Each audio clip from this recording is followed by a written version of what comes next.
Again, we want it to roll in there. When he cut this back one, he put a very slight angle on it.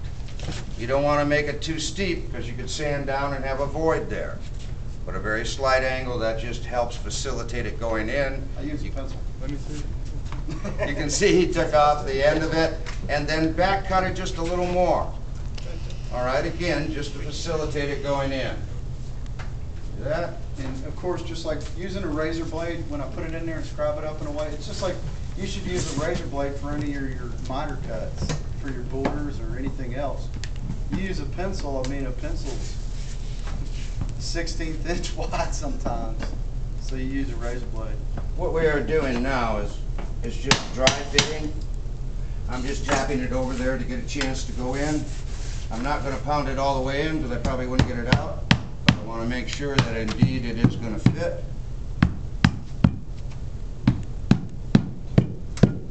And Frank, there's a good chance that board's grown a little bit. It could have been sitting in the back of the truck all night. That's right. You need to let you know it's not the right day to repaint. I already have out for some years. Board replacement is Yeah, but all you gotta do is Somebody's soften that back. You know, when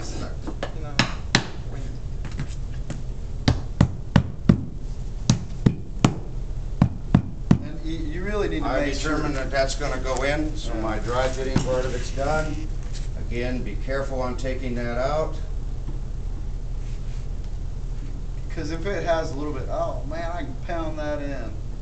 It's gonna splinter. Yep. Two-part epoxy. This is a mixing tube here. Make sure that it is working. The thing I've learned about epoxy, living in Michigan, is you don't let it get too cold.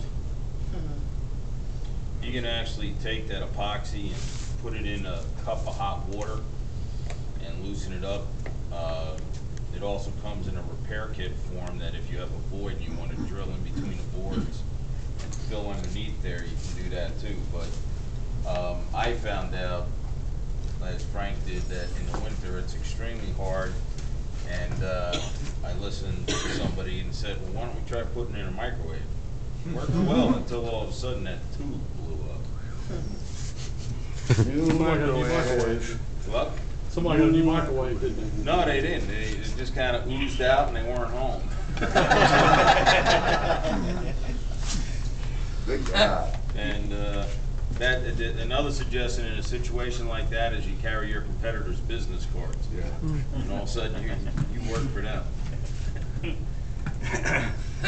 Okay, I'm putting this epoxy on both sides, all the way around, and I'm covering the bottom. It's going to act as my vapor retarder because I took out the paper. Why didn't I leave the paper in there? if you don't, where you go stick the wood, you know? Make kind of loosen the future. Since I didn't hear that. Floating down. Why do we take the paper out? To glue to the subfloor? Pardon? To glue to the subfloor? Yes. That makes pretty good sense, doesn't it? I was under the impression that epoxy doesn't have any give to it. Does And then you would wonder how this is ever going to work over time. I know that that's a legitimate question, and I can tell you that experience tells us that it does work, and we have never had a problem per se. Yeah, I'm leaving it. Plus, we didn't have a choice, we had to replace it, right? Well, The amount of board that you're putting in, one board is not going to make a difference. We've done this for years, and you're just basically gluing down one board. You know, so you're not, and even if you were doing multiple board replacements where you were weaving a section in, you're going to be nailing those, and then you get to your last one, and then you're going to end up doing that.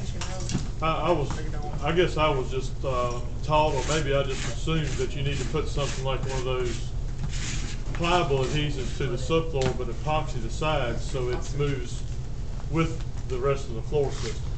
I might have just dreamed that up. I don't know. No, you didn't dream it up. There's two schools